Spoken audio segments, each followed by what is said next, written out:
Tā, Paga, ko 9. epizode ir klāt, un šī būs pirmā epizode angļu valodā. Tāpēc arī nedaudz garāks intro, kur es paskaidrošu par mūsu šīs dienas viesi. Pie mums un Dāvi ciemos ir Viktors Veysey. Viktors Veysey ir amerikānis no Kalifornijas, kurš jau 10 gadus regulāri brauc uz Latviju, jo pirmo reizi, kas šeit bija, ļoti iepatikās.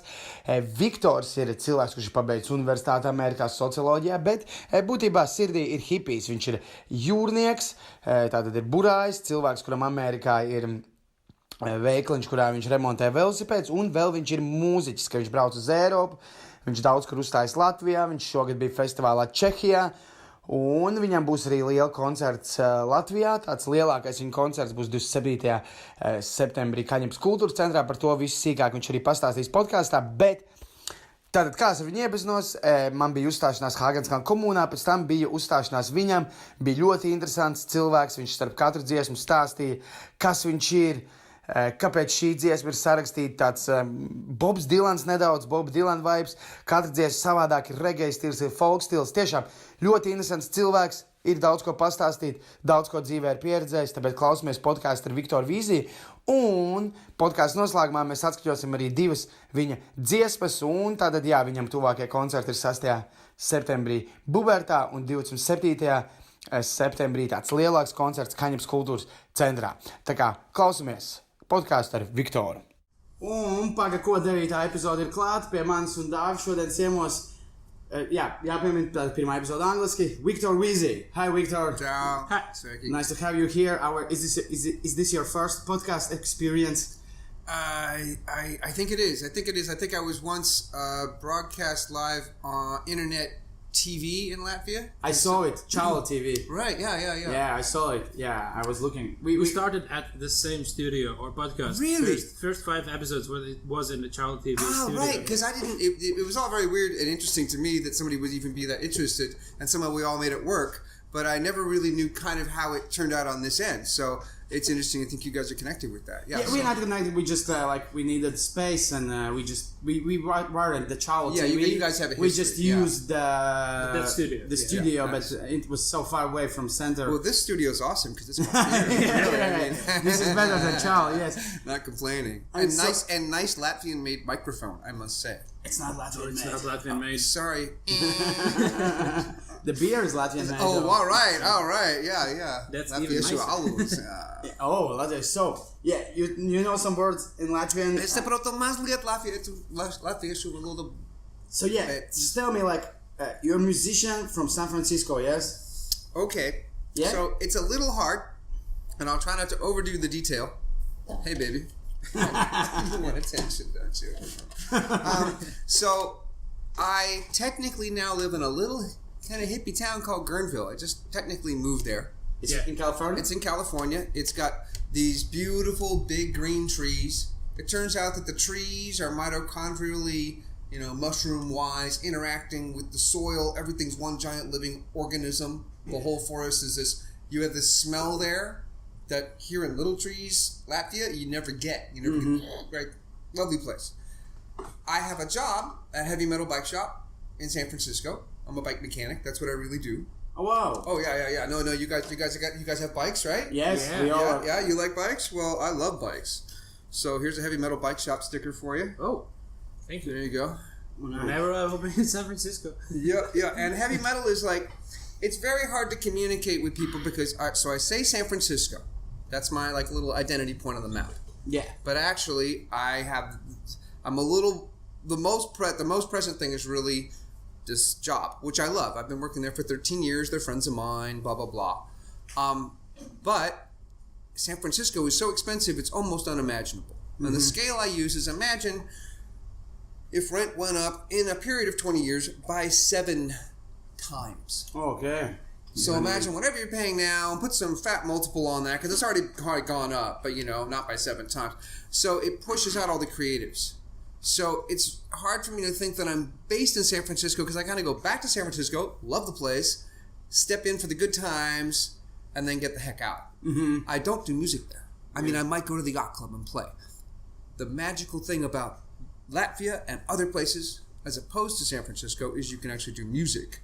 And, literally in Kaunas, we walked in and said, hey, we want to do a show on Monday, and the woman was happy to have us up, right? Yeah. And so it's very hard because I want to identify with San Francisco. It's a place people know. But it actually, due to Facebook, which I use and everyone else use, we all implicate ourselves in this whole thing, right? Yeah. There's what I call an invisible pyramid of money and power pushing everybody else out. Yeah. So, heavy metal bike shop? Yeah. And which city? Free, awesome place, you know. Here's the policy on weed. During business hours, we're not allowed to smoke weed inside. But right out front of the bench, that's fine, right? You know? So yeah, and you already told in this one broadcast you did in Latvia that you've been coming to Latvia since 2007. Yep. So how did it happen? So most of American people doesn't know what Latvia is. Okay. So what was the first time you came to Latvia to do music? I have the same feeling about this like I have about everything. I'm late on the scene. I was invited to come to Latvia when I was in college at UC Santa Cruz, which is actually Santa Cruz is where I was born and raised. And so in many ways, again, San Francisco, Santa Cruz is just as big as a place. And a friend of mine in something like 1989 or something like that invited me to come to Latvia.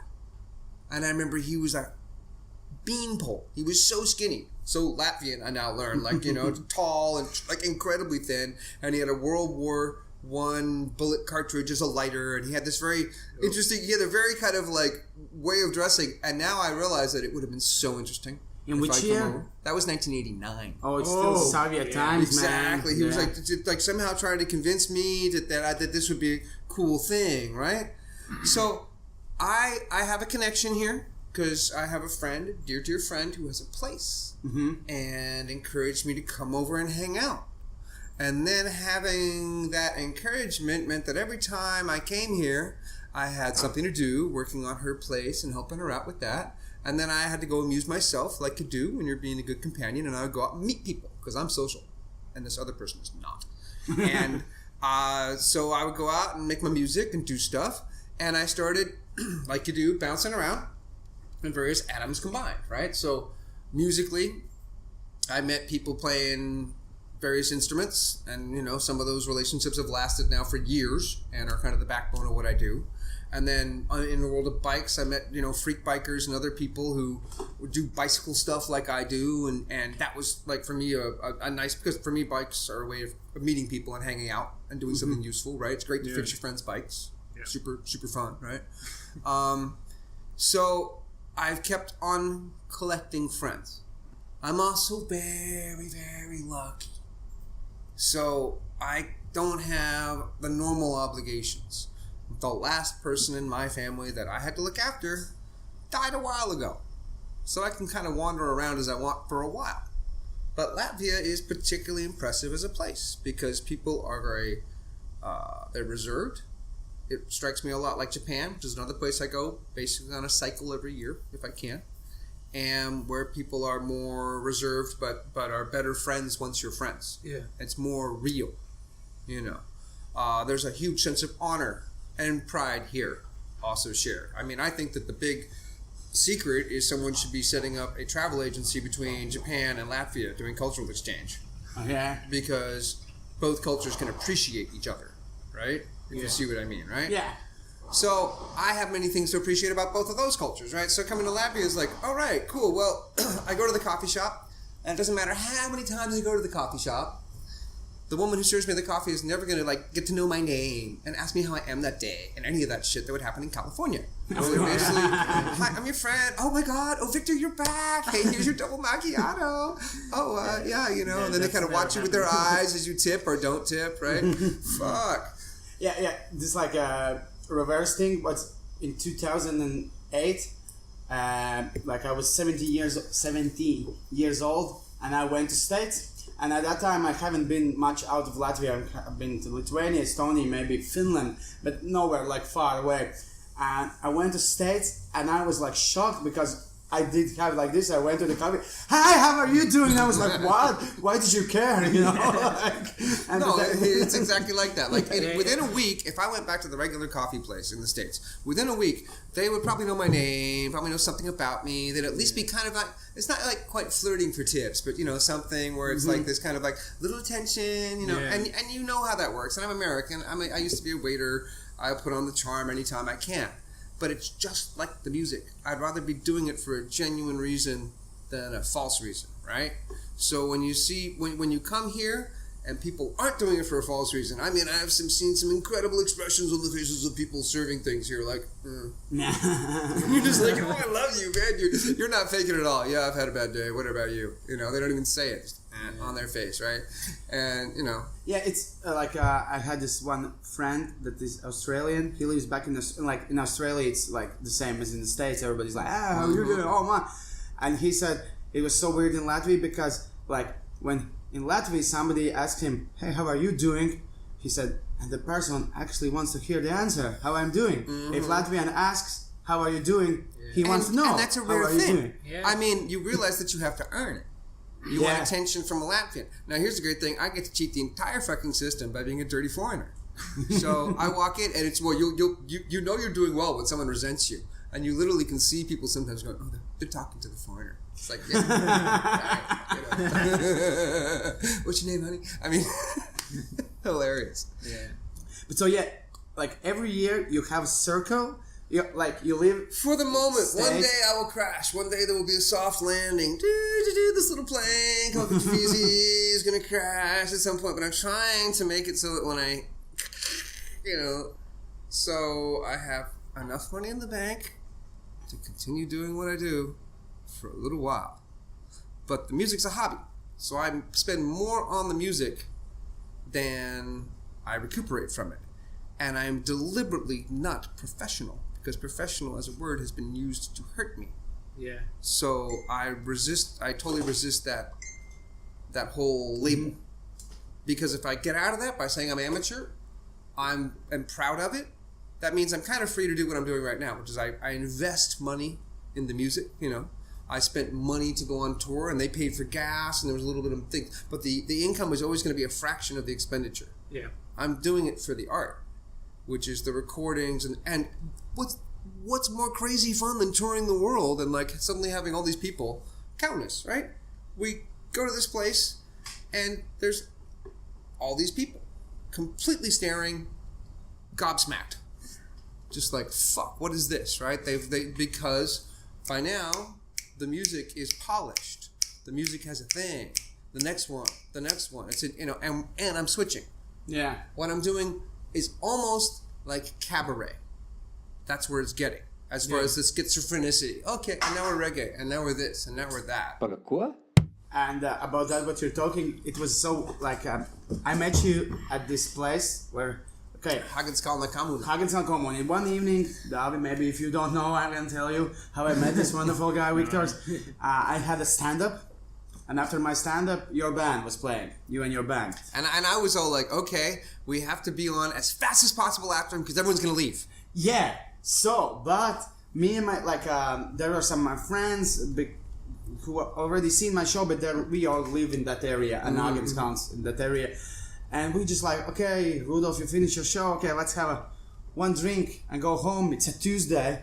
And then you guys started to play, and it was like so interesting because you played a song, then you talk for 5 minutes, and those stories were like really interesting. And the next song was completely different. Like in the beginning, he's like more like a Bob Dylan guy, and the next song is like, no, he's not a Bob Dylan guy. He's something like, it was so weird. And we stayed all night, like for 2 sets, for both sets, and it was a Tuesday working day. My brother was there. He needed to leave next morning away from Latvia. He's like, I'm gonna stay. Nice, I'm not going to go to my wife and children. Nice. Well, you're corrupting people by making them stay up late, Although, really, I would honestly, my favorite thing would be to do a dawn show. What show? 6 a.m., 7 a.m. Oh. Wake up and play in the morning. Yeah. I would be about that. But so then you need to, if you want to do sometimes in Latvia this. Mm-hmm. Yeah, we have this festival which is, Sounds of Lake. Yeah, it's on the lake. And people go with boats inside the lake. there's this stage in middle of the lake, and they play starting from I think when the sun comes up in the summer. From 5. Four the sunset. Yeah, and the time of sunset. and it's called Sound, and all the audience is with boats in the Everything lake. happens on the Trust Latvia to have the exact thing I want to play. That's awesome.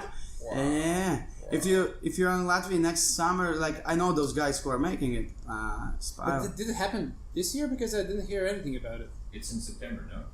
No, it's summertime. Yeah, we need to be playing more mid. December, yeah. It's always, I think, in No, it's in August. Yeah, it's in August. In start of August. Yes. I think it usually was in start of August. Yeah, this year, like I didn't see no Instagram posts. Yeah, so I think it's not because usually there are so many Instagram Silent, posts. yeah. Because it's amazing thing, and it's like really near to my countryside. So yeah, I'm gonna check it, but it's If shame. not, bring it back, dude. It's a great idea. Yeah, usually sometimes- Kidnap the idea, right? Yeah, that's amazing. I have been only one time there, but it was amazing. Well, it makes really sense. cool. So you guys know I'm a sailor. I'm a boat, right?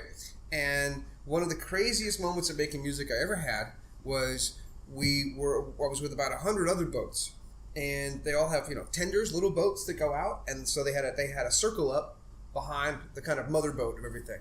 And as they broke up, I was on the deck of my little boat next to it, playing music, and they all ended up coming and rafting around me, and the water reflects the music, right? That's the thing. It makes sense to do a concert on a lake or on a ocean because the water reflects it perfectly. It's this crazy. It's a totally different kind of sonic thing, right?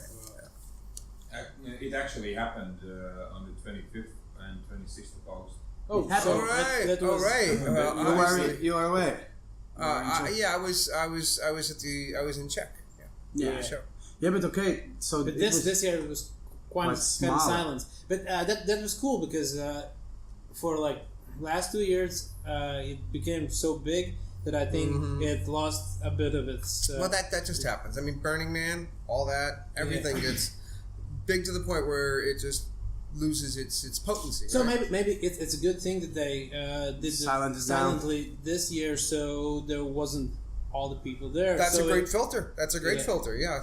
Don't broadcast it too much, and then the hardcores will come back. Yeah. Yes, I think it's a good. I think it's the same for Labba Dabba too. Maybe You played Labba Dabba, yeah? Okay. So I played on what I think is called technically the world's smallest stage, and it was exactly what I needed. Just the tent? No. It was. They had Radio Naba there. yeah. So one morning, I went up, and there literally was a stage that was a few feet up, and it was like kind of a bit of decking, but it was technically a stage, and they were interviewing, and I was doing this thing, and it was broadcast out to all the people who were in the tents and everything. And what this gave me, besides like just enough like kind of communication with people, many people were coming back later on and able to they'd heard me and all that. It's interesting to be playing at 9 or 10 in the morning, and that was a morning thing. For me, it was 11.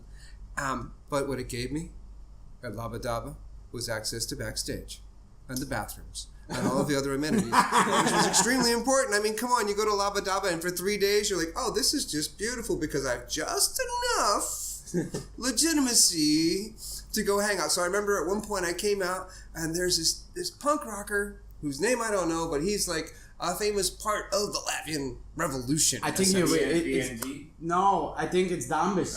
This Marcus. Yeah, With the long beard? Yeah. And I came out Dambis. backstage, and I crowd surfed off of his band. Right? I came out, danced on their stage, and crowd surfed out. And because I had my little wristy bandy that got me places, right? So, I was like, woo! It's like pretty much the maximum rock star experience for. Yeah, for like me and other guys, comedians, we do this thing, Positivist Festival. Oh yeah, I've heard about it. Yeah, we like, and I don't get it because I can't understand people. Hey, are you going this year to the Positives? And there's no, it's the ticket is expensive, the beer is so expensive, and for me it's like, nope, because the ticket is free, and with this baby, the beer is free. Well, I mean, this is for me, it's just like, because if you have this ticket, and there's your stage, the stage you participated backstage, even if you stay for 2 days, even in that day when you don't have your show, you still can go to the backstage and take a beer. Yeah. And you still have a space that you can go chill out in. Yes. And it's relaxed. I guess that's the way how you do festivals. Well, I mean, here's the thing. Like, if I could, I mean, who knows what's going to happen in the future? But if I could, I'd be going around the world, going to festivals, having just enough legitimacy to get on a stage sometime, meeting. I've got, like, I don't know, I guess I could say I've got about 50 musicians right now trained on my music in various places. Oh, so, yeah, that you told me that time. So you have guys in Latvia? Mm-hmm. And two sets of people in Mexico. I have two bands that kind of share the same name, and I guess it's like a cell. They're eventually going to break off. But I end up doing 60 or 70 shows a year with different people in different places. Oh. So, you know, it's a very nice kind of flexibility, right? Yeah. But, like, those guys, like, just like, if you now, like, you go to Mexico, somebody calls from Mexico and says, hey, we want your concert. Yeah. And then you just call those guys and they're like willing to play with you, yes? Well, it depends on who's in town. So we're all sailors, right? You're a sailor, yes? Yeah. So I sailed from San Francisco down to Mexico, to Puerto Vallarta area, to a little town called La Cruz de Guanacaste, which was a fishing village with a natural place for boats, and then they made a marina out of it.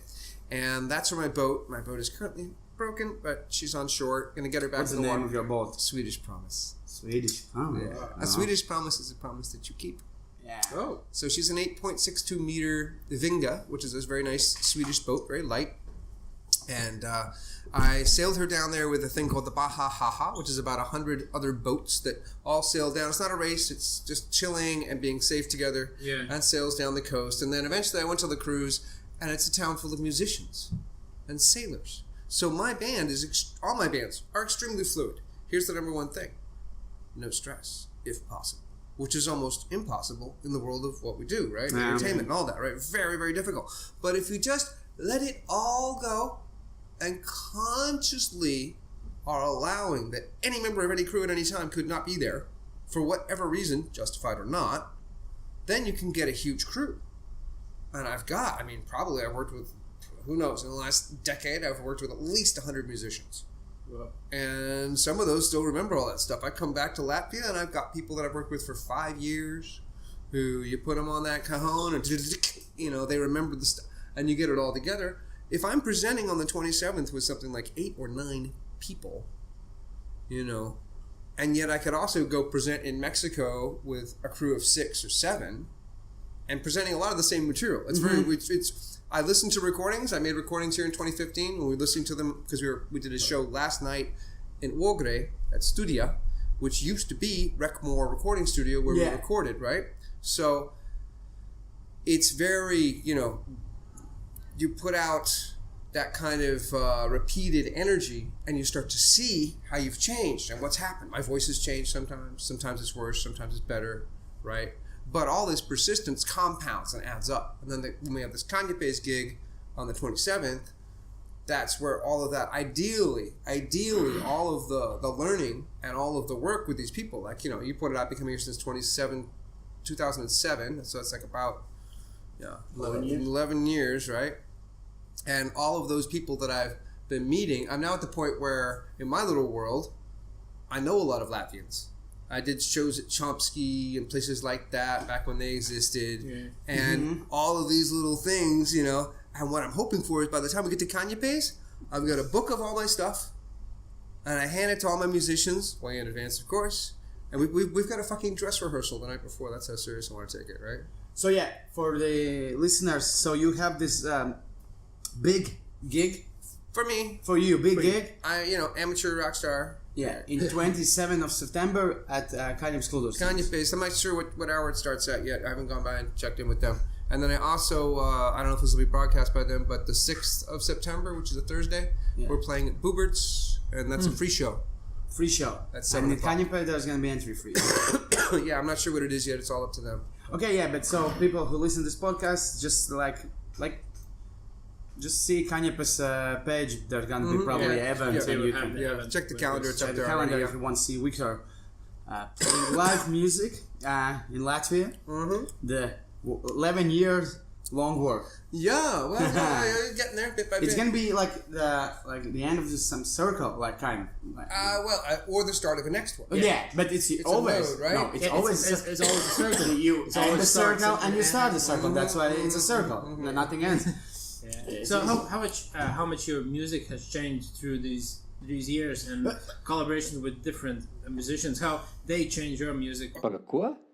Okay, so I'll give you an example, and it's going to be hard to really give you the sense of it without giving a recording, but I used to have a full horn section. On the 27th, I'm bringing in a saxophone player from Kaņepes who literally rode up on his bike, joined the show, and was in the band, right? No, he's an ear player, and he's really good, and I'm used to direction. I mean, I've had people just show up, and I go, okay, you do this, this, this, and this. Yeah. And then if they don't do it well, you kick them off, and if they're good, you keep them around, right? So there's this one thing. I'll play a little bit of the main part. Well, don't fall in love with reporters. Don't do it with the queen. Pay the police chief in $100 bills. Be seen and be seen. Everywhere I go, all around the world, everything is going right, and then I meet some girl, and then it goes crazy.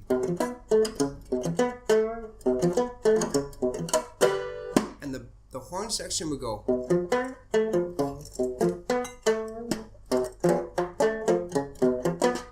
And it became infectious. And the whole band started doing it.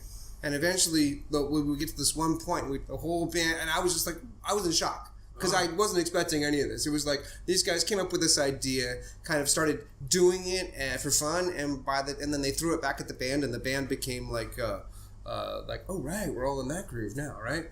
And then as I listened to older recordings, and I have years of recordings, different things, different arrangements of people, hopefully always improving, right? I hear things that are just like, whoa, and then I realized that some of those musicians gave me ideas, right? Yeah. And then you orchestrate for something. There's recordings of things that I have up on SoundCloud that are things where people did shit that I just, where did that come from? Some line or something. So it becomes, and you give basically once you're making the music, you give it up. You also give it up to interpretation. Someone's going to listen. Like I've got a song called "Tongue and Thumb," right, which is all about giving head to ladies, right? And, right? No, and it's it's I want to give you tongue and thumb. I want to lick till the job is done. Come on, baby. Look at my lover, 'cause I want to give you head, I want to give you a tongue and thumb, till the job is done, tongue and thumb, till the job is done. So, this is amazing, till the job is done. You need to do this like a thing when the newlyweds have their first wedding night. Yes, you need to stand in their bedroom. It will be amazing. Making babies can be fun. Yeah, it's like your new business, man. Yeah, well, Oh, so I got another song. You want to talk about controversial sex songs? Of course.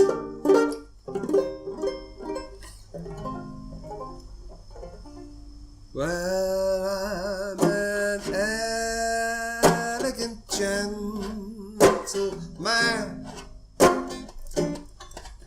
and she's a gorgeous grandma,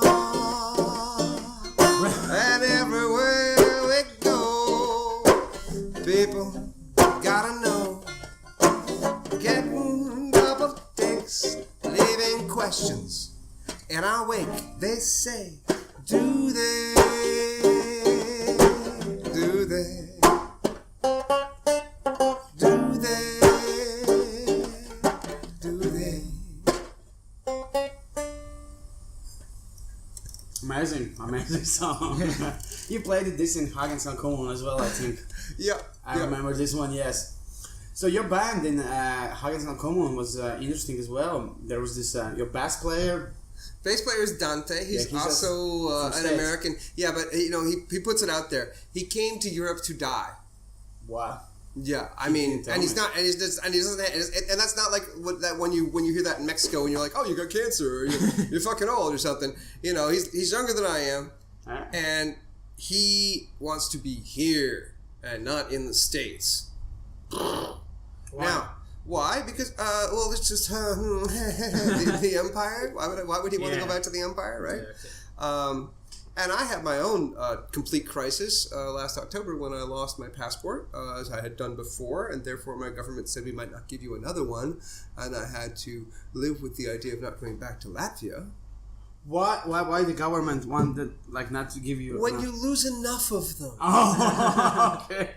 And I had a talent to lose and I found a few of them subsequently and turned them in, and that gave me points in their system, and I realized that actually I had become a little freaked out, but in part that's because of the Latvian woman who worked at the embassy. And you know that Latvians do this sneaky thing where they serve you a fucking dead fish cold. They'll do this thing where they'll give you a kind of pessimistic little ball of negativity, and they'll deliver it just so. And so when I put in my application, I forget exactly how she phrased it, but it was something like, they don't have to give you another passport. And she was saying all these little negative things. And then I'm waiting for days. The entire time. I've got shows, right? My band's rocking. My girlfriend's away, so she's not around to fucking kill me for losing my passport. You have a girlfriend? Yeah. From States? Shh. Yeah. Okay. She's very private.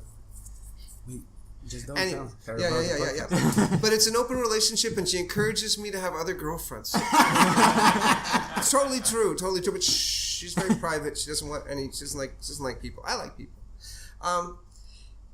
And what was I saying? About the passport. Oh right, so the passport. So she's not there to kill me. Yeah, that's good. And yet I have this feeling that I might never come back to this beautiful place that I really You lost the passport while being in Latvia. In Latvia, yeah. Right. I later found it. Okay, but at the time, and it's kind of ridiculous where it was. But anyway, but I had to go and report this stolen or lost. Yeah. Had to get a police report. The police were like, "Who are you?" Right? It's so interesting. Like, totally didn't even want to cooperate. Had to kind of make up a story about maybe how I lost it, because I didn't really know. And then have this thing where I'm waiting, and normally it's like 24 to 48 hours or something, and it's been like 5 days. Right? And you're like, and they tell me, because it's been so many times you've lost this, we have to ask the State Department in Washington, D.C. Well, guess who tried to shut down some nuclear test site facilities and do little things like that a long time ago, so I do have a little bit of an arrest record, not for like anything real, but we've got the Trump administration now, so does this affect me? Or are they like, oh, look at the fucking hippie, well, fuck him, right? Or they might be like, or they might just be ignoring it. Because remember, too, that the State Department, also again the Trump administration, is lacking a lot of personnel. Yeah. There are a lot of positions that are not filled. So it may just be administrative, absence that's causing me to sit around going, I may never come back here again. I give away all my shit. I give my amplifiers and guitars to friends because I'd rather have them than me not. Yeah. I had all these magazines that I found in the street in an old trunk that were like really cool, rare bicycle magazines. And I'd pass through a place in Rotterdam called Café Copy, and I mailed every single edition that had copy mentioned in it to them because I knew that that would be the best place for them. Yeah. It's a Monday. I'm sitting around. I'm totally fucking stressed. I think that basically the executioner is going to come get me. I think that maybe what they're actually going to do is send the Marines to the door to come, sir, so all my bags are packed, I'm ready to go. Then, I asked my roommate to do something that is completely against her ethical and aesthetical tastes and give me season 7 of Game of Thrones to watch while I drink a beer because I need complete escapism. It's really breaking down, it kind of hurt to ask, and then I'm sitting there completely glutting out on popular culture, and I get an email. Sir, come pick up your passport at any time between these hours. Oh, really? Oh. And it's like, how relieved you are, man. Yeah. But it's interesting. There's a guy I know who's a Swami. I didn't realize this, but he's a Swami in India. The Swami is in charge of the place where all the people go, the ashram, right? Yeah. And I didn't realize, but that was my friend. I knew he was enlightened or whatever, but I didn't realize that he had a position of enlightenment. And so he sent me some messages afterwards, basically talking about like what an enlightening moment it is, because it is. You're like, okay, I might never ever come back here. Holy damn! Or anywhere. Yeah, I might have to be in the United States. So Dante is my buddy, because we've been through that, and he passed the 8-2. He learned the old Latvia Shuvaloda good enough to stay here. Yeah, He's fought and crawled to be here. He's a barber, yes? He's a barber, but Where? you know, he's around. He's around. Okay. What he's doing now is being a musician for me. He learned 21 of my songs in some short ass, like 2-week frame of, you know, and went from being, there's many kinds of amateur, a basic amateur to being an accomplished amateur. And now we've been playing all the time. And he's a dog. He's on it. He wants to make that shit happen. I love that. He's like, when are we going to play next? What's happening? More material, right? I heard him, I'm napping yesterday at his place, totally wiped out from the tour, but having to get ready for the next show. Yeah. And I hear him inside playing with the recordings, playing along to get better. Oh, nice. Right? That's what you want. Paga quoi? Okay, we had a break. And does somebody remember? No. We don't remember. We can start. Who are you? What's going on? Where are we? Latvia. Skysta Latvia. That's where we are. Sky's Latvia, yes. So do you usually stay only in Riga, or you go all around Latvia? Well, so this time I flew into Riga. I thought I was going to stay for a month. And then I just decided not to go back because I could stay here and I had these opportunities like the Czech Festival. But I did want to go back and finish a bicycle tour that I started last year from Paris to Riga via a few places. Oh. And I left my bike in Klaipėda. What happened was I got to Klaipėda like last September and there was just insane rain. And I was like, you know what? If I get to Riga, there's a nice bed and a cuddly lady. I'll leave my bike here. I'll be back in a week.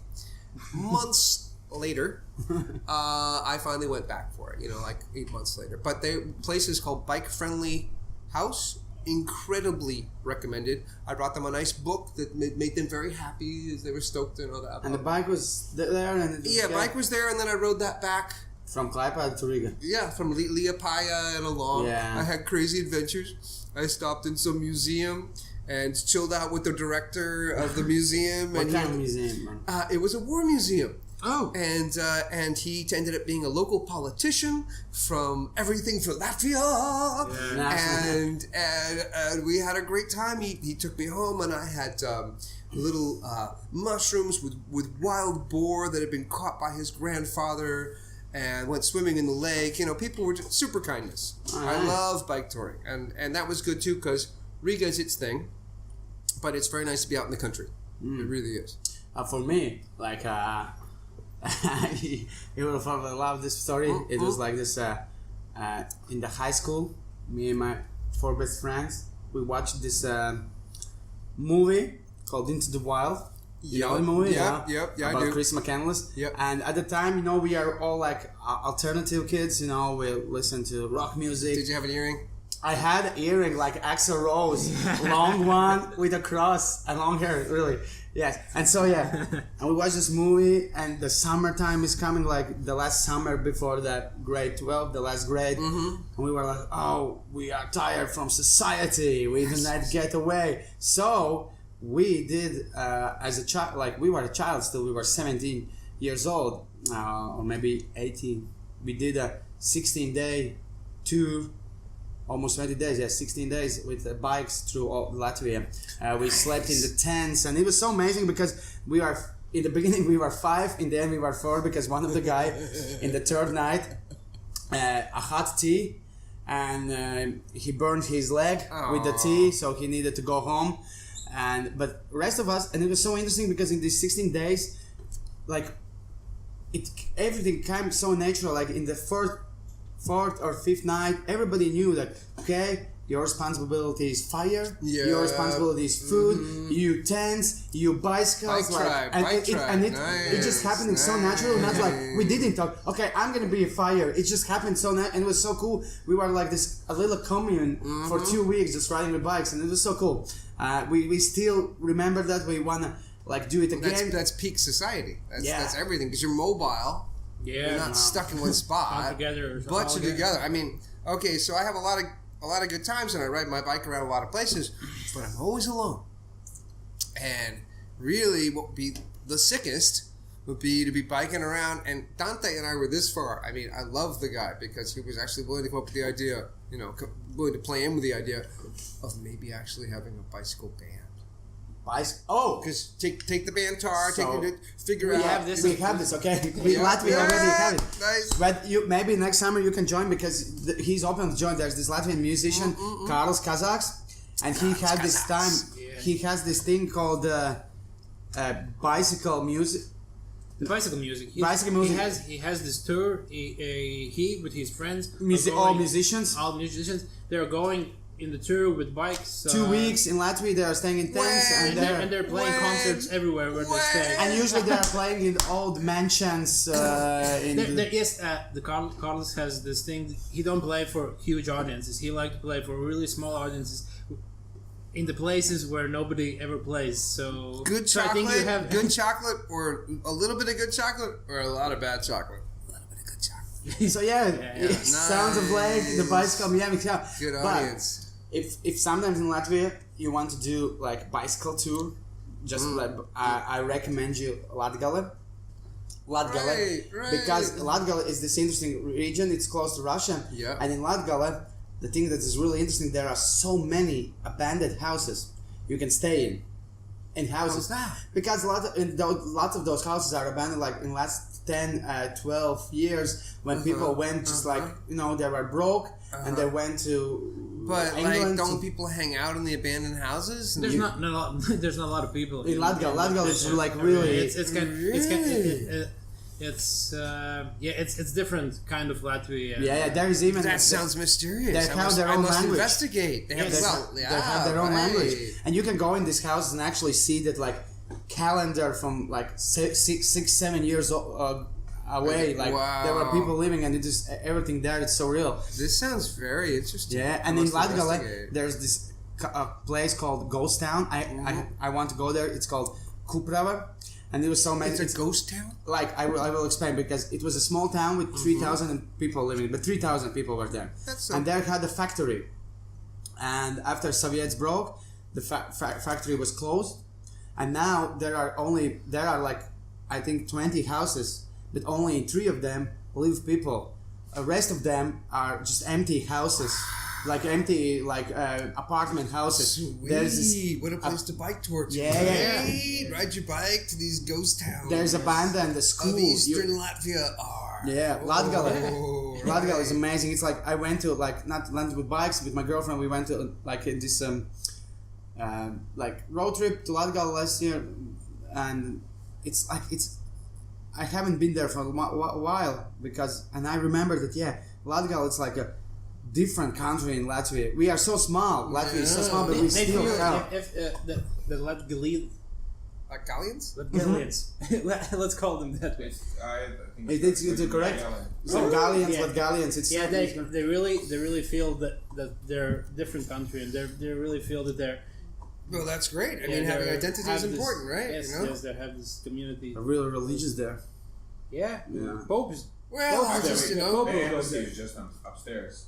Yeah, Latgalian embassy is We here. have an embassy? Yeah, here in Riga. Wait, sorry. But is it a real thing? Is it a real embassy or it's Like it's no. not So they- No. Latgalian embassy. That the thing that they do, they are just like doing some tourism things. So Yeah. people. Oh, right. And I thought they called Latgale- themselves a different country. No, Okay, if you like, what, guys? if you like water, Latgale is also called this land of lakes. Sweet. Because there are lakes like everywhere. Just like if you are in Latvia, there are. So you bring a canoe, and your bicycle fits in your canoe, and you paddle the lake. And there's this devil lake. Yeah. Is there like a Kaņepes island in the middle of all of this? Well, I can get, but yeah, there's so many interesting. There's this Aglonas Basilica. This is the main place for Catholic people, and the Pope is going to be there in the September 24. I think, yeah. Really? They will have this big festival with the Pope. Right. Each out. Yeah, all right. Yeah. So yeah, They'll Latvia. have good headliners. The Pope. Yeah. Well, I mean, Maybe you can participate.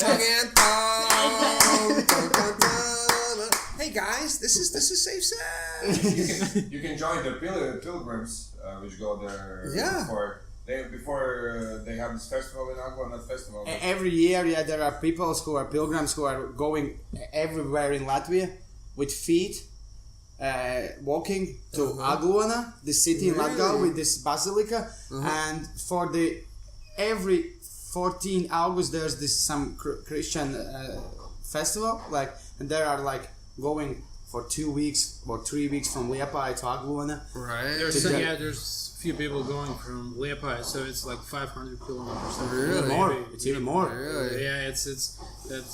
Well, I can play my devil bantar and you know. Right Yeah, over but here, it's right over here. really. Why don't you just lay down and sleep, young boy? It's all right. It's Latvian Santiago Road. Yeah, it's like insane. And so weird, like last year when I was in Aglona, there are they have this thing that like God is like really a person, because in the basilica. Can I be God? No, like listen. You can be Jesus. Yeah, probably with your. Does that give me a discount? Yeah. No, but you can have your. This man. When you go in the basilica, there's the signs. You have to be quiet in the church, and the sign says, "Shh, be quiet. God is close. He is listening if you are loud." Like, it's like fun, man. Nice. Yeah, but God told me to play this guitar real fucking loud. Like I said you that day I met you, Victor, but if you cut your hair a little bit shorter, do you agree with me? He looks like George Carlin, if you know how George Carlin looks. Ooh, right. If only I could be half or a tenth or a percentage as funny as George Carlin. He wasn't funny. He was smart. He was smart funny? Yeah, he actually didn't joke. He just Observations. He just told the truth, and everybody at that time was so scared to talk about it. Yeah. But he had timing, and he had practice, and he had craft. So it was... Yeah, of course. No, this is the thing. The difference between him and, I don't know. I think there's other people who almost said some of the same things that he said, but they didn't say them as well. They weren't going for the aphorism. They weren't going for the singer. Yeah. But, I mean, talk about an honest person who... had a great time and a great life and class clown to woo! And somehow didn't lose it on the way. Yeah, he didn't lose it. You can see his last show on YouTube that was I don't know, 2-3 years before he died. And it still was like the same power. Of course, at that moment there are so many, he even had this, the jokes about 7 words you couldn't say on TV. Yeah. Shit, piss, cock, suck, mother... Yeah. Shit. What are they? Shit, piss, cock... Cunt. Yeah. Motherfucker. Tits? Tits was there. Tits was on it? Paga, ko? Yeah, but even he had this... in early 2000s, he went to television and somebody asked him, would be this joke funny still? And he just said all those 7 words. No, because now everybody's saying those words on TV. It's just gone. But that's the thing. There's a side of me that would love to do stand-up. And I'm a very sociological person, right? And I'm telling these stories, right? Yeah. And there are times when what I do, I know a laugh is coming if I phrase it a certain way, right? Yeah. And you look at George Carlin, it's like, holy shit, he took all of anyone's instinct to tell stories and be funny and just melted it down into this thing. And he just puts out these little pucks. And what really amazes me about comedians and performers is that they do it again and again and again and again. And it's still funny. Yeah. Right? That's the thing. Somehow he is doing this thing. Yeah. And there's part of me that on a very fundamental level resents that. I don't like being hoodwinked. I'm I'm walking the same path as other people have walked before me. Yeah. I want this to be spontaneous. Your highest level of entertainment is the spontaneous performer who makes up, and I do this. This is my one talent. I make up songs. Yeah. On the spot. Oh. About just about anything. Maybe you can make up a song for us. Anything have you got. Intro. We need an intro. We don't have an intro. Well, Yeah, what's this all about? What's the title of the? Paga. Paga, which means in Latvia. In English. In English, it. Wait, what? Wait, yeah. Wait, what? Yo, wait. What? What? Yeah. Wait, what? What? Yes. That's the name. Paga. Paga what? Yes. Paga what? No. Paga what?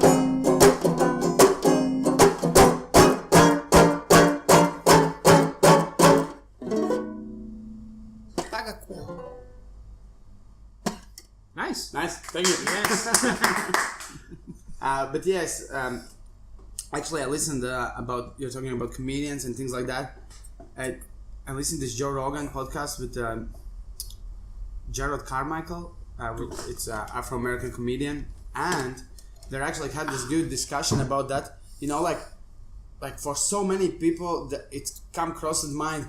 I can do stand-up. Because it's a weird art form. Because everybody in his life sometimes did a joke that everybody laughed. Yeah. You know? Yeah. So, I don't have illusion. You play your instrument, I don't have illusion when I watch you.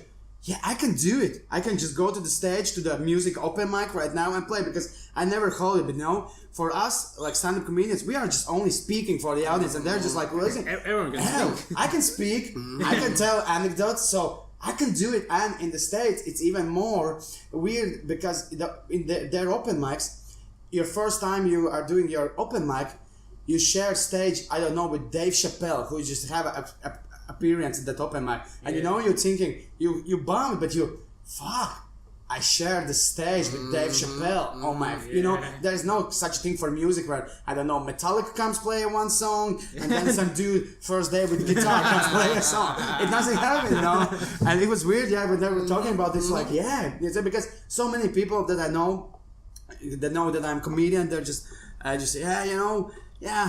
like, I don't know, I'm working in the, factory, or I'm office worker, I don't know, I'm a musician. Everybody was I was thinking, I think I can do stand-up. And not like everybody can do stand-up if you put the work in, but they're like, I can do stand-up when your next open mic is they're already, I can do stand-up in 2 days. But you see, that is the gap. That is the most interesting thing about humans, is ambition. Yeah. Right? So what you've done, Rudolph, is you've inspired something extremely deep in them by making your performance look easy. You made your performance look easy enough that they could imagine that they could do it. So that's a very high... You inspired them. Yeah. And literally inspiration is the breath in, right? And that's what we're really looking for in performance on some level or another. So even if they're inspiration... And people have all kinds of different inspirations. Some people are inspired negatively by you. I fucking hate that guy. I can do way better than him. Yeah. I'm gonna go down to that next open mic and I'm gonna show them what comedy's about. Right? Yeah. Any inspiration though, and again, you're not in charge. Once you make these things, it's just fucking out there. And suddenly, some ex-girlfriend sued you because of some shit you said, or somebody else just lifted all your material. No, I had those things that people just wrote me in the Facebook, ex-girlfriends but friends from school hey, I went to your show. This joke was about me. That joke was about me. No, it's not just a joke, Of course it was about her. But there are people who relate. When you want a percentage? No, there was one of my friends, my best friend. He just he know I'm gonna do this one joke about how he lost virginity because it was a funny story, and he was like, "Hey, just please don't tell my name." And I didn't tell his name, but and year after I had this joke, I did my stand-up in his mom's working space, in his Christmas party. Sweet. And after that, he met his mom, and his mom was and then Rudolph has this funny joke about dude who lost his virginity, and he's like, oh, it's me. It's me. Oh. I was, yeah. Well, you walked the line there. You walked the line completely. You never quite said his name. Yeah, I didn't know. Even his mom heard the joke, and it never boiled over. No, you did that. That's the art right there. That's the art right there. Yeah, so I have songs, obviously, that are inspired by... Yeah, and there's this weird thing where if you're songwriting, like, I basically have a muse. Like, I think you have with the world of comedy. Certainly, the little things I think that would be funny. Yeah. You know, bubble up. Mm-hmm. And I think that would be funny. And I'll tell you, the last time I felt really funny, I was going in Mexico to the place that I have my other band that's very high elevation, 9,000 feet. And I started getting high off the you know, the being at elevation. Oh, yeah. And, dude, it was a comedy radio in my head. And I still think if I had written it all down, it would be funny. Anyways, so the whole thing of, like, having this inspiration, having this gap, that's why performers are compelling. Because we're making it look, oh, right. Oh, I'd like to be that guy. I'd like to do that thing, right? Yeah. I have a song called Too Much Lenny Kravitz. You played it in right? Which is all about that illusion, right? So I mean, we're channeling the attention, and the gift that we receive is their attention, and the gift that we give back is some kind of inspiration, hope, or something. Yeah. Amusement, at least. All I really want to do is be amusing, frankly. Yeah. And not have someone come up and shit on me while I'm doing it, right? I remember this one woman. I'm playing a show on Christmas Day. Now I don't care about Christmas, whatever, you know. I mean. Don't even care. But it happens to be on a Sunday. And I happen to be playing in Mexico at this place called the Green Tomate in the cruise. And this terrace, this open area place, so everyone can see you right next to the square.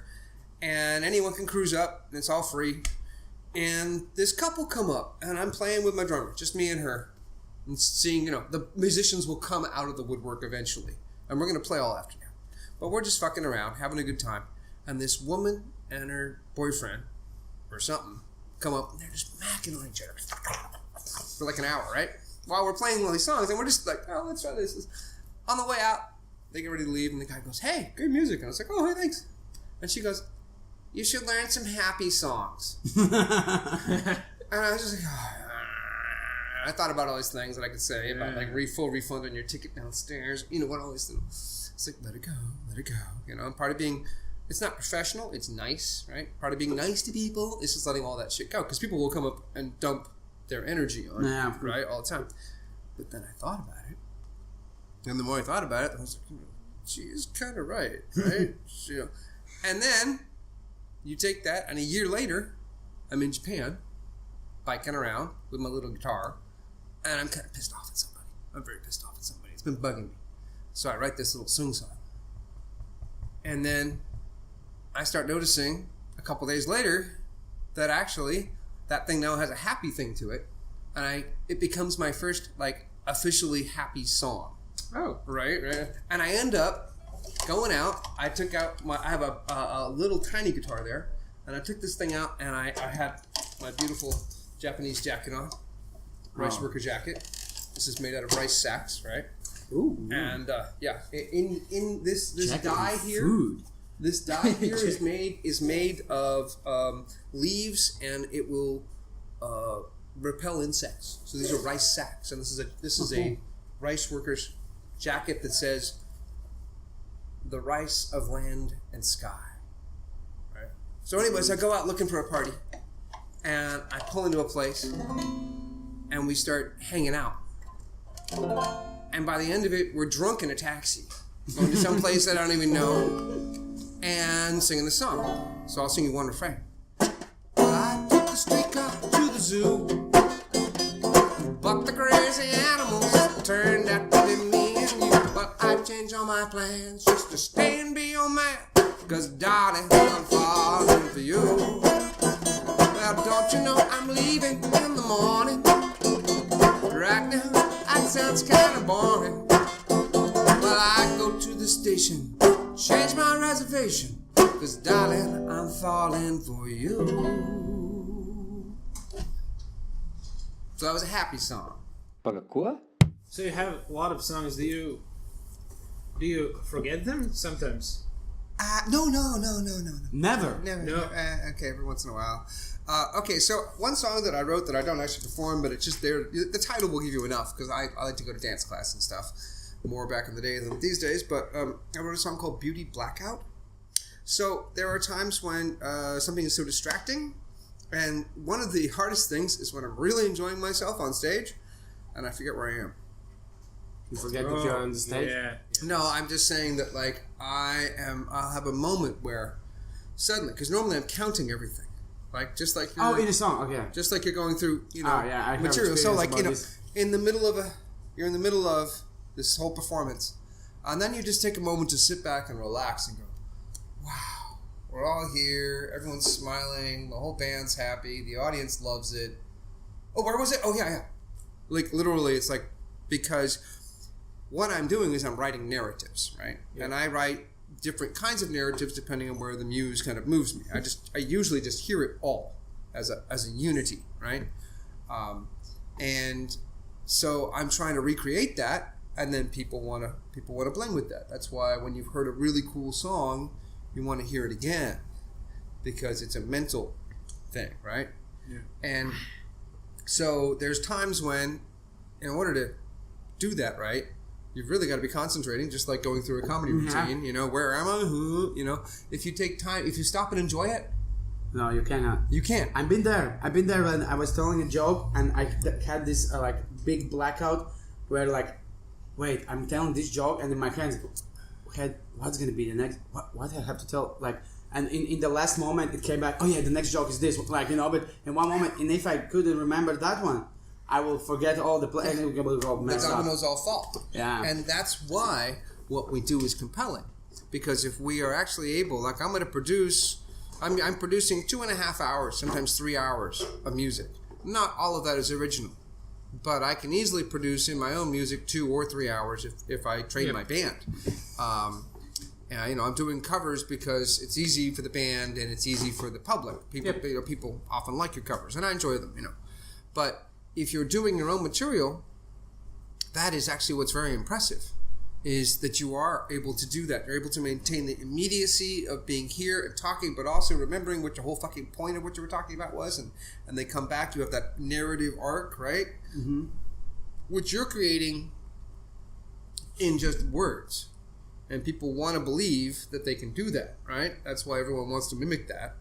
I get to do it with the luxury of, I tell my story, I back off, oh, here comes a solo, right? The solo should occupy your mind, right?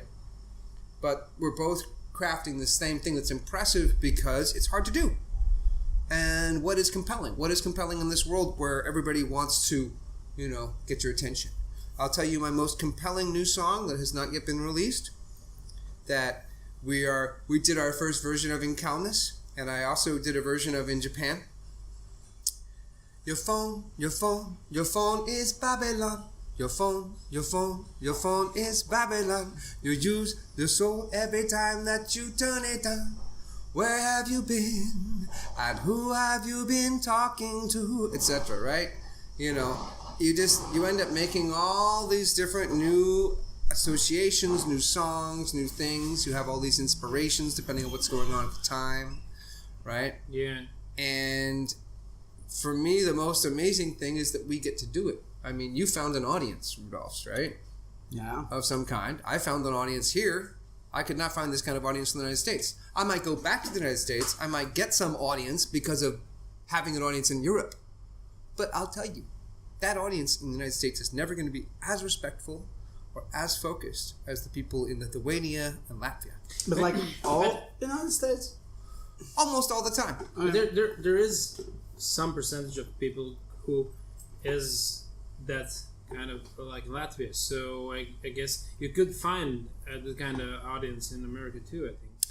It would be very difficult, right? I would have to, here's the deal. But I think these kind of audiences, they like to group in the same places maybe. So maybe there's a place where. But here we get down to the fundamental fact that Latvians are more respectful, way more respectful of live music.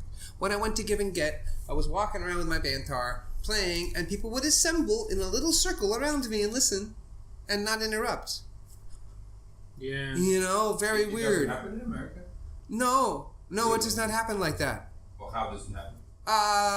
Well, you're playing It's just and the background. you're often background, or it's a surprise, or even in their surprise, they're obnoxious. You know, so it's really hard to find a place where you're like, I'm presenting from the heart, playing my little songs, because you know the nicest thing is when you're presenting your own music, and maybe you have a beautiful version of it in your head, and you're finally fulfilling that, and you're flowing it out of you, and then someone walks up and asks you to play some cover or something else, or interrupts you in a very rude way. It's so Japan, Latvia, Lithuania, other places that I play, people give respect.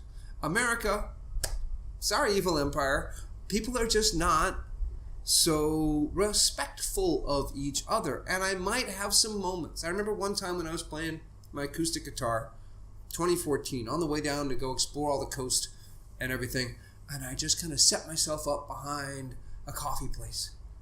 And I just started playing, right? And this one guy was like, hey, that was really nice. At the end of it, I played for like an hour and a half or something. And that was the most direct, like, chill appreciation. But mostly, Americans are more, even more distracted. And there's an almost eerie respect for music and for my alien nature. I say California, people, I at least get people's interest. Then they come along and they see what I do and they're like, oh, right, that's not what I thought California was, but that's okay. I've got their interest. I've got their attention. Yeah. People in Kaunas were like, basically thought that I was going to be kind of, I don't know, Grateful Dead, hippie folk music. And then they were just like, because we jump all the time. I'm doing this thing that, like I say, it's jazz, funk, folk, rock, because I heard that. Yeah. You know, that's what it was. That's what it came to me as. And it's back to like the idea. I mean, I think what I'm going to do is I'm going to end up with a cabaret show because it's this 1 minute of this, and I've got all the dancer stuff in me. If I had enough resources and space, it would become a musical. Yeah. Right. Cool. You have told in this podcast a lot of bad things about America. Do you really think it's an evil empire? And do you think it will change, or it will be more evil? I'm really lazy, so I'm not actually going to write the book. But if I did write the book, the title would be The Dissolution of America. Yeah. My father was a professor of American history. Oh, so I have a degree in sociology. Really? Yeah. Wow. So, to me, all of these things fit together. And, all right, I'll give you an evil empire story from one of my people I know who is Mexican on Facebook. Just put it up a couple days ago. Somehow, I'm not sure what the place and the circumstance were, but he's going into America. He spent 6 hours being searched, including cavity search and the whole thing, because he looked like a drug dealer. Yeah. He said there was some Chinese grandma who was also just completely crying, wailing, completely in distress, also going through all this like heavy-duty search. So it's very hard because America invited a lot of negative attention by being such assholes for such a long time. Yeah. So at the same time, those assholes are the only people right now who are backing up Latvia. And you've got Trump who could wander off a cliff at any point. I mean, who knows what the fuck the man's thinking? Yeah. You know, what crack he's smoking, who knows? You know, and I guess I could say it's hard because Hillary herself was not a compelling candidate. Yeah, and had her own stink of evil about her as well. I mean, but if we step back from all of that, if we look at them as smaller and smaller players, if we look at it as a structural thing, who the hell else is going to be at the top of this mountain of shit? Who the hell else is going to be... Who wants to be in the top of it? The people who want to... It's a self-serving filter. Yeah. Schopenhauer said, you become that which you replace. Yeah. So Bush was replaced by Obama. Guantanamo never got shut. Oh, didn't we notice that? And I like Obama. I'd totally go smoke out with him, right? but here's the deal: like, it's a structural thing. It's the presence of the state. If you want the state and you want the safety, you will pay tax on your beer. You will put up with the fact that people may stop you at any time and take some herb out of your pocket and say, "I'm sorry, sir, you must now go spend 5 years in jail." Oh, yeah. You will put up with that because that is the fundamental deal we make. We're always making some kind of deal with someone, whether it's our lovers or our family or our all-holy state. What's interesting is that we change it all the time. So I get to live in 4 cultures. I get to live in America, Japan. Wow, Japan, right? Place where the control is extreme, but the streets are clean and you can sleep anywhere, right? Yeah. Mexico, streets are not clean. You cannot sleep anywhere. There are packs of dogs everywhere. Things are completely corrupt. I have a song. 200 pesos. Paga la cuenta. 200 pesos pays the bill.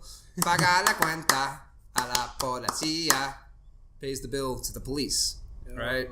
Right? It's so corrupt. And then come over to Europe. And each one has its version. Yeah. And you realize that in order to be in or be out, you have... So they're all evil empires, right? Where's your beautiful state? Where's your Bhutan or Bali? Yeah. The reason Bali is peaceful is because everyone who disagreed got killed off. Normally you have this conflict, and we are always struggling. The propaganda is we're much nicer than we are. Yeah. But we're a bunch of fucking fighting cannibals, you know? It's kind of, I mean, I'm sorry, but the historical record says that's a human teeth mark on a human bone right there. And people have been doing this for a long time. And then we tried, and this is, again, actually something I appreciate about Latvia, is that people here are a little more in touch with their own inner, right? The idea that, there's a whole Viking tradition here. Yeah. In America, we're constantly, particularly California, and Santa Cruz, where I'm from, like kind of epicenter of feminism and niceness and all of this. It's interesting for me to be in a place where you are more like, oh, right, well, fighting and all of these things, the Baltic Tribes film that came out, this whole thing, it's much more connected to and then every once in a while you take an axe and you fuck some shit up, right? and that to me is something that we need to acknowledge as humans, right? Yeah. We're whoever is in charge, they fought. But you're talking about Latvians, I'll do it again.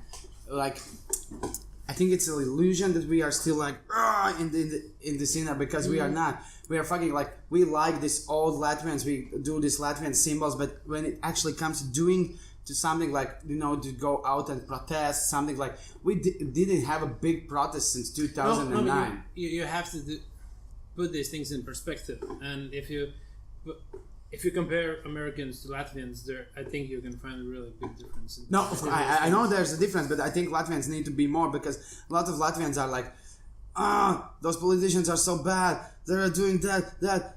Are you going to do something about that? No.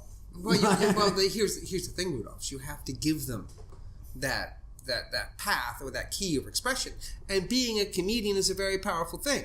I mean, how many people saw something that George Carlin said? Yeah, of course. And acted out. I mean, I think George Carlin was an activist. No, he was. He definitely was. A lot of comedians are. I feel like that frustration, that tension when you have to put on the brakes on your natural feeling, I think that's right where you fit in. Yeah, of course. I think, artists need to be like now in the States, Childish Gambino. It's you know what Childish Gambino is? No. I'm going to show you a clip. Yeah, after the podcast, I'm going to show he's this guy. He's a comedian. He's a rap artist. He's a writer, and he did this. An actor. An actor as well. He did this song, "This Is America," about this black violence, gun situation, and everything in States. And the clip was he went viral because you can see the clip. You can understand. I'll check it out. Yeah, cool. We can show you. And and of course, I think I want to be I have this thing I did politicians roast 2 years, 3 years in a row. I was a politician. Yeah. I was a bike advisor to the city and county of San Francisco. Oh, right. Yeah. Yeah, we roasted. And then we dissolved the committee. Necessary. But I did roast some Latvian politicians that were on the stage and thing. But I want to be more.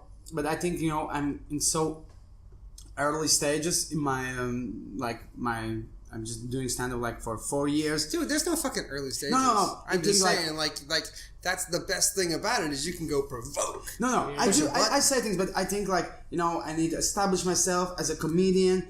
When I establish myself, then I can do more of those things. No. You establish yourself as a comedian by doing the provocative. No, I do provocative things, like, yeah, of course, but I think more people will listen to them, maybe. Well, I think it's way better to be a comedian than to be a politician. Of course. Oh, yeah. Because, it's back to the structural thing. As a comedian, you're free to say what you want until they come to shoot you. And, as a politician, you are always embedded. And it's back to that you become that which you seek to replace. Yeah, sometimes I watch the news and I really think why these people do that. Why these people, which is politicians, why they do this thing? It's I think it's so fucked up. And they're smoking the crack called power. Yeah, and it's no money, no money can bring that. No money can bring back that happiness that you lose being Yeah. But I guess they all think maybe it's a status thing. Well, It's a lot about it status. makes sense on a survival level. Yeah. Right. As far as what people are collecting, they're collecting status and power, and that's what's so attractive. And then they realize, what's up with Merkel, right? She must be getting so much stress, right? Oh, shit, yeah. Because she let 1 million plus immigrants in, and now you had this thing last week where you had basically neo-Nazi riots going on in Germany, right? That's some fucked up shit right there. Yeah. And Merkel is in a position of going, okay, I did this thing, I'm responsible for this thing, how do I deal with that? It's a lot of stress. I actually think, like I say, being an artist, you can duck in and out. You can say, okay, I was joking, bye. Right? Instead of, the fundamental thing is that the politicians, they have power 1 minute, and the next minute the power comes and bites them on the ass. Yeah. But the stress thing the politicians have, there's this picture in the internet, Barack Obama, 8 years ago when he started, and when he ended. Oh right, the white hair. Yeah, everything. Not just the white hair. Yeah, of course, people age. 8 years is a long time, but he aged not like 8. He aged like 15 years at that time. Do you think Obama are smoking weed now? Because he used to smoke weed. He used to smoke weed. Yeah, well, come on, couldn't smoke weed. Is there while a he bong was with in the office. presidential seal? That's what I want. Is there bong one? Right? Not now. There's Air Force One. It would be retired, right? It would be retired. One of my favorite comedian skits was Kay and Peele. This was this Comedy Central show, and they had this skit. The skit was called Barack Obama in college, and there were people sitting in the room, and he was like, John, he was like, okay, this is us, and then he the paper, and the paper, it's the Constitution. And he holds us together. Oh, nice. Well, then that'd be taking my morning constitution. Right? Oh, sweet. Yeah. So, I think, it was a great talking to. So, Victor. The 6th, which is a Thursday at Boobert's. It will be smaller. It will be free, yes. It's small. It's free. Zirnovu Street. We've been playing there for years. Lovely place. They have great cake. And then the 27th will be some kind of ticket thing upstairs at Kaņepes. Official gig. I will be presenting, I guess, what will be the most refined, most developed, most thought out version of my original music that I've been developing for all of, I guess, these decades. So I hope people can come. Okay, then. You said on which day? The 27th. 27th, September week. Is the 6th. And we're going to put all the links. We're going to find those. And then I've got a couple songs that I wanted to share with you guys. Well, you guys can share some links. Those are from the Czech Festival. Yeah. And I think we will put the songs into the podcast. In the end of the podcast. As you will. And some links. Yeah. So thank you. So maybe now, if you're listening, you will hear the songs after. Yeah, we'll be closing out with some music from the Czech Festival, and thank you for watching. Yeah. Thank you. Appreciate it. Thank you, Viktor. Thank you. Yeah. Good times.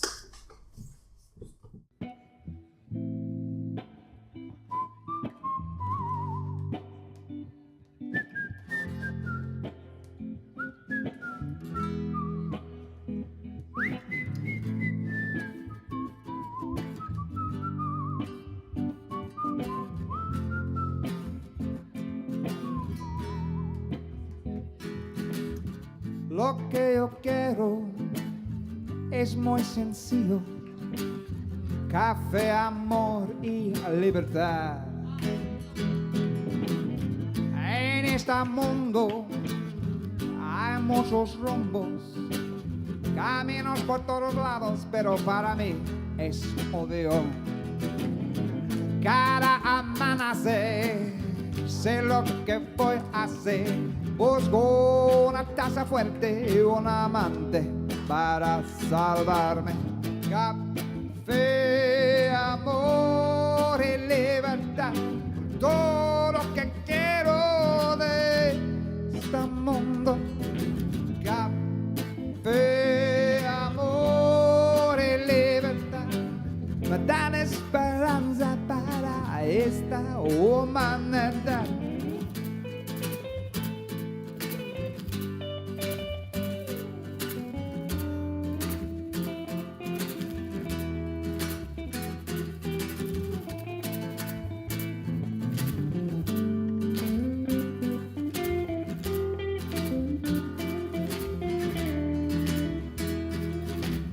Una vez en la ciudad encontré mujer de nombre de Libertad. Pasamos muchas horas juntos contentos, pero su número no le pedí. ¿Y por qué? Yo no sé. ¿Y por qué? Yo no sé. Su sonrisa delicada, su humor tan fuerte. Quiero casarme inmediatamente. Café, amor y libertad, todo lo que espero de este mundo. Café, amor y libertad, me dan esperanza para esta humanidad.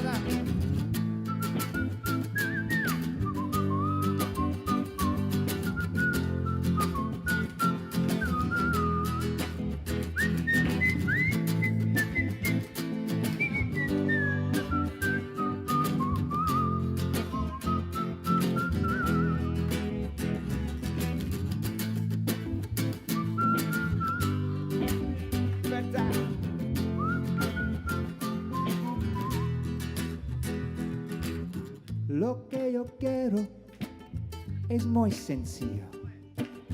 Café, amor y libertad. En este mundo hay muchos rumbos, caminos por todos lados, pero para mí es obvio. Cada amanecer sé lo que voy a hacer. Busco una taza fuerte y un amante para salvarme.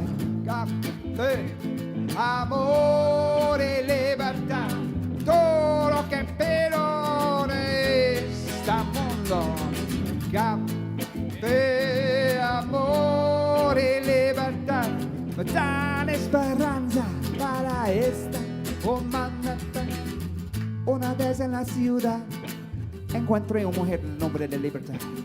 Pasamos muchas horas juntos contentos, pero su número no le pedí. ¿Y por qué? Yo no sé. ¿Y por qué? Yo no sé. Su sonrisa delicada, su humor tan fuerte. Quiero casarme inmediatamente. Café, amor y libertad, todo lo que quiero de este mundo. Café, amor y libertad, todo lo que quiero de este mundo.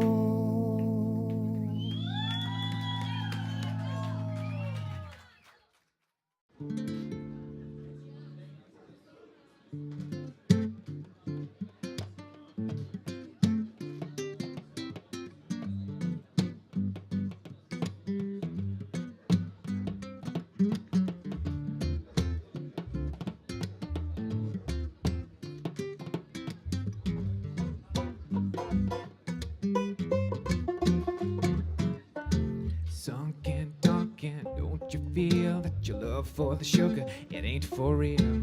Tasty, delicious, and sickly sweet. It's gonna blow out your stomach, gonna rot your teeth. I mean, sunken, dunkin'. Don't you know that the way that you're living ain't the way to go? You might draw your last breath and it ain't quite soon. You better exercise and let go of the spoon.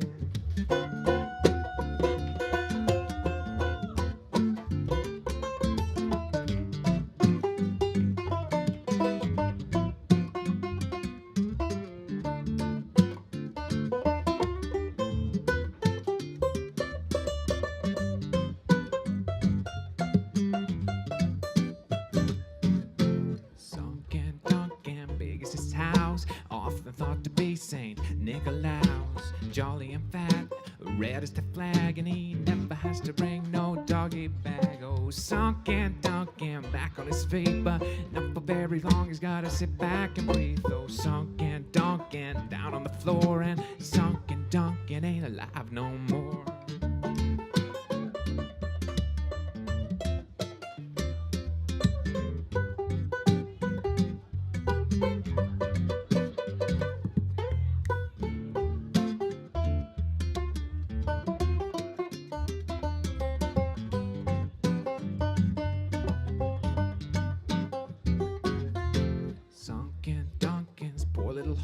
First aid defibrillation couldn't get it to start. Should've listened to the doctor, should've taken the test. Should've eaten medication for the cardiac arrest. They're saying sunken Duncan's body and soul are separated from each other and can't be made whole. He lived half of a life in a room with a computer. Now he's cruising towards the sky on his mobility scooter. And sunken Duncan said nobody cares about single serving Snickers, broccoli and stairs. People try to tell him it's a slippery slope, and now he's being liquidized and turned into soap.